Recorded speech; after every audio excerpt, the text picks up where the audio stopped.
बात करेंगे दहेज पर शुरू हुई सियासत की। जीतू पटवारी का मंत्री गोविंद सिंह पर निशाना देखने को मिला है। मंत्री गोविंद सिंह पर तीखा जुबानी हमला जीतू पटवारी ने किया है और कहा है कि गोविंद सिंह के ससुर ने 60 साल की उम्र में दहेज दिया। गोविंद सिंह को ससुर ने 100 एकड़ जमीन दी है दहेज में। जब मामले ने तूल पकड़ा तो वापस की गई है दहेज की जमीन।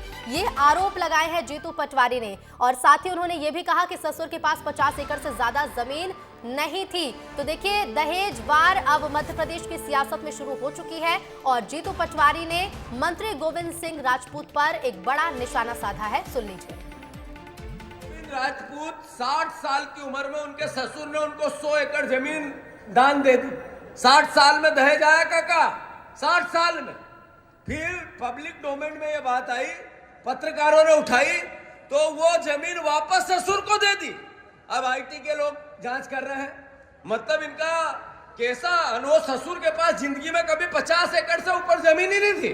एक दम से उसने खरीदी, दूसरे दम से दे दी। वाह। और भोपाल से संवाददाता विवेक पांडे हमारे साथ लाइव जुड़ रहे हैं। विवेक, कई मुद्दों को लेकर अक्सर सरकार के मंत्रियों को घेरा जाता है, लेकिन इस बार दहेज को लेकर ये वॉर शुरू हुई है। देखिए ऋतु, गोविंद सिंह राजपूत का पहले प्रोफाइल चेक करना होगा कि वो हैं कौन। सिंधिया समर्थक है, शिवराज कैबिनेट में मंत्री रहे, अब मोहन कैबिनेट में मंत्री हैं। और खास तौर पे जब वो कांग्रेस से बीजेपी में गए तब से ही कांग्रेस पूरी जीतू पटवारी के निशाने पर रहे हैं।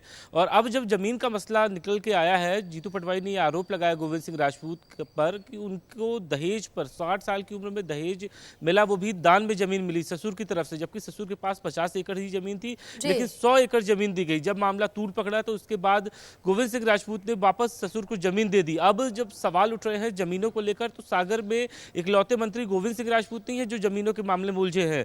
पूर्व मंत्री भूपेंद्र सिंह की जमीनों का जिक्र भी कांग्रेस लगातार करती रही है, उनकी संपत्ति का जिक्र करती रही है। लेकिन अगर इस मामले में इनकम टैक्स सक्रिय है, 100 एकड़ की जमीन की कीमत करोड़ों में है, तो ऐसे में गोविंद सिंह की मुश्किलें बढ़ सकती है, क्योंकि कांग्रेस पूरी तरीके से सौरभ शर्मा केस से जोड़कर गोविंद सिंह राजपूत और भूपेंद्र सिंह को लगातार निशाना बना रही है।